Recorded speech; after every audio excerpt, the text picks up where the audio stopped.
Mga kaibigan, inyo pong pakinggan itong question and answer na ginagawa ni Senador Jingo Estrada at saka dito kay Jonathan Morales.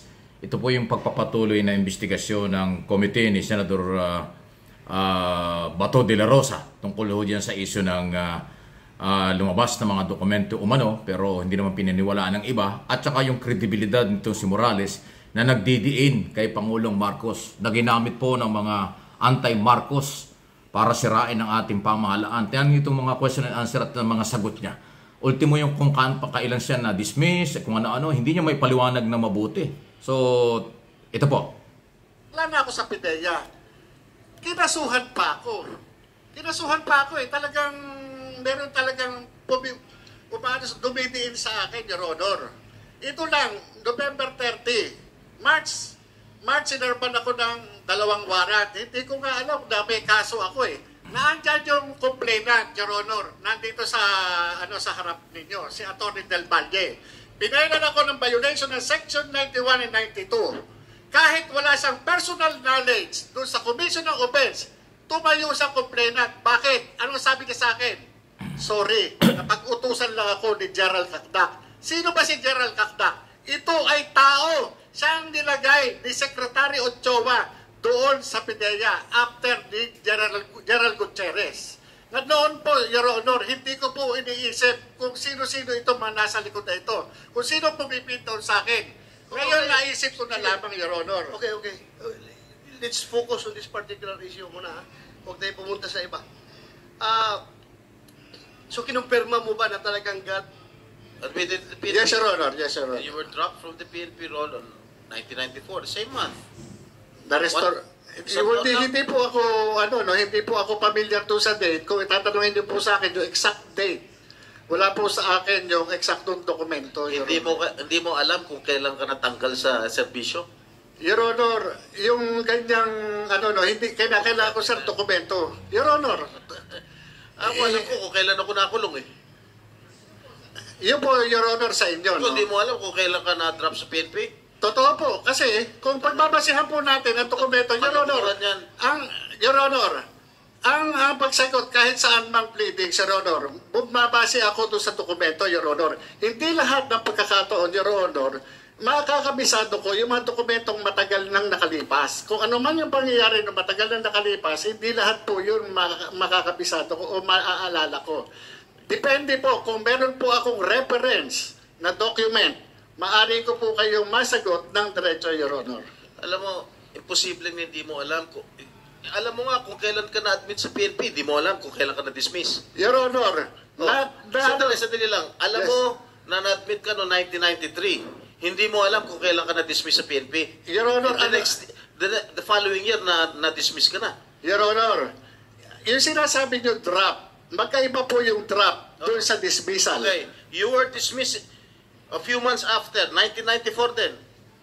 Your Honor, Service. Your Honor, yan pong ng PNP na yan, na-restore po ako sa full duty status. Meron naman po yan dyan na kung i-recall ko, ako ay na-restore sa full duty status. May mga dokumento na nandiyan, Your Honor. Tell me the reason why you were dismissed. Dismiss or drop, Your Honor? Drop, Your Honor. Give me the reason why you were dismissed from the service. PNP.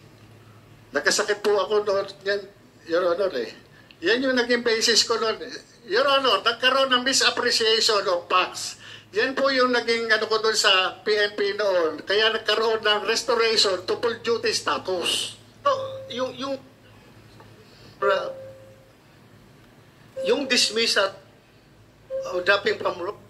Yan mababasa nyo kung gaano ka-credible or gaano rin kasinungalin ang testigo pagkaganyan.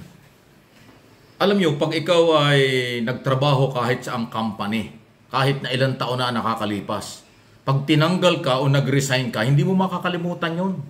Para din birthday yan. Kailan kayo pinanganak? Dapat alam mo yun. Ito, paikot-ikot lang So yun ba yung credible na testigo? Jonathan Morales? At ang dami niyang binabanggit na pangalan, kaya pinagsabihan na siya ni Senador De La Rosa, pumokus lang tayo doon sa issue, hindi kung sino-sino. So, nangyari ito nung Aquino administration pa pala. Di ba?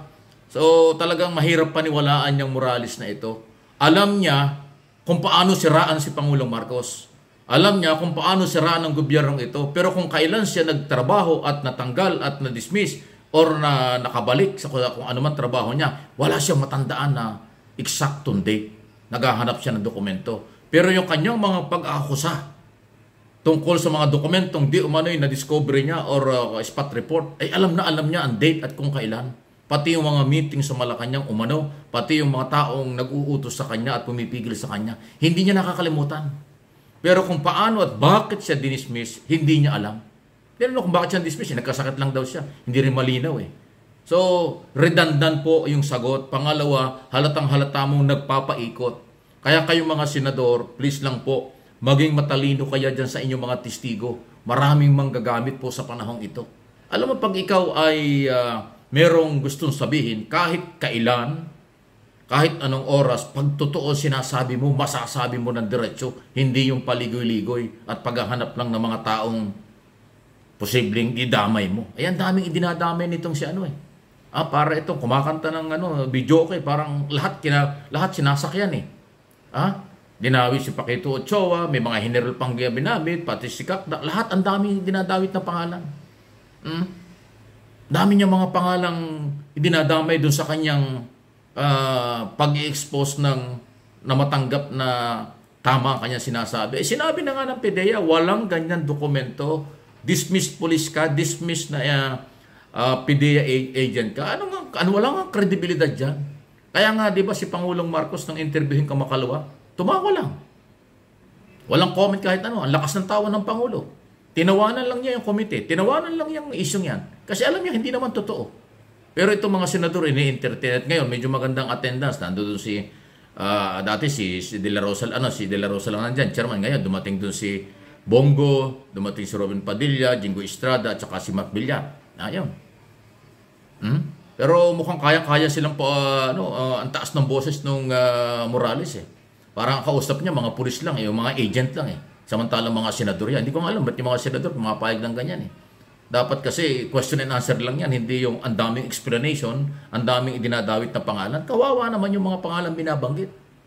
Ang daming binabanggit nung Morales ng mga pangalan. Ano namang security? Ano naman ang protection ng mga taong yun? Paano naman ang karapatan ng mga taong binabanggit niya na sinasabing pinigilan daw siya, hinaras daw siya, at kung ano-ano? Ano ba, Senado? Ano ba, Senador? Ano ba yung hearing na ito? Ito ba ay hearing para lalong palakihin ang issue? Or paramihin ang mga taong nasa likod na kung sino-sino lang binabanggit? Dapat limitado ang mga binabanggit na pangalan para naman mabigyan ng security. Alam nyo kasi, yung mga taong binabanggit ni Morales na yan, may mga pamilya yan. Matitino yung pamilya nila. Tapos binabanggit mo sa isyong yan na parang nangaharas o nanggigipit sa kanya, di ba? Panay bagong paninira ito. Credible ba na testigo yan? Yan ang tanong ko sa inyo, kayong mga nanonood at nakikinig.